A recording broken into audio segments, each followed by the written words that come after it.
চোদন দাদা, কেমন আছো গো চোদন দাদা? আর বলিস না, কেমন আর থাকবো, চলছে। দাদা, আমার না অনেক খিদে পেয়েছে। তোমার বাড়িতে কিছু আছে? থাকলে দাও না গো, একটু খাই। না না না না না, তোর ভাবিও নেই, তোর কেউ নেই এখানে। রান্না তো আমি করতে পারিনি রে, না খেয়ে বসে আছি সকাল থেকে। তবে চলো চলো চলো, এই দোকানে চলো, কিছু খাওয়া দাওয়া করি নাকি? ঠিক আছে, যখন বলছিস তখন চ, করে আসি।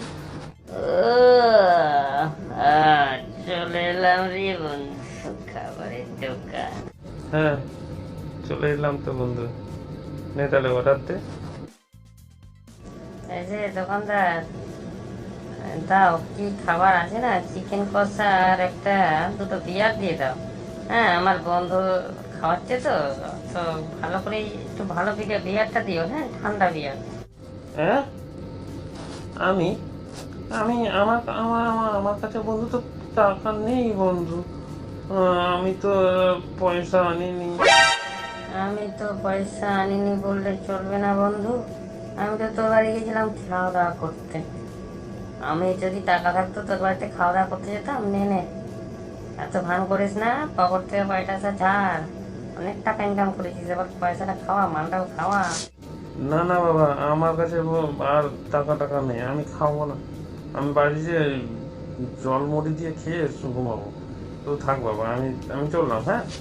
এই, চললাম বলে হবে না, টাকাটা ছাড় আগে। না হলে না তো বাড়িতে না, তাই টাকাটা নিয়ে নেবো বলে দিলাম। তোদের তলে সন্ধ্যের তলে যা টাকা আছে। দেখ দেখ, এটা কিন্তু খুব খারাপ হচ্ছে বন্ধু। আমি কিন্তু পুলিশের কাছে যাব। আমাকে ছেড়ে দে, আমাকে ছেড়ে দে, কিন্তু বলে দিচ্ছি, না তো কিন্তু আমি কিন্তু পুলিশের কাছে যাব। যা, তোর কোন বাবা পুলিশ আছে আমি দেখছি। আজকে টাকা দিবি না তো খাওয়াবি, বলে দিলাম। অনেক খেয়েছিস তো আমার কাছে, এখন খাওয়া। আমাকে ছেড়ে দে বন্ধু, আমার কাছে তো টাকা দে।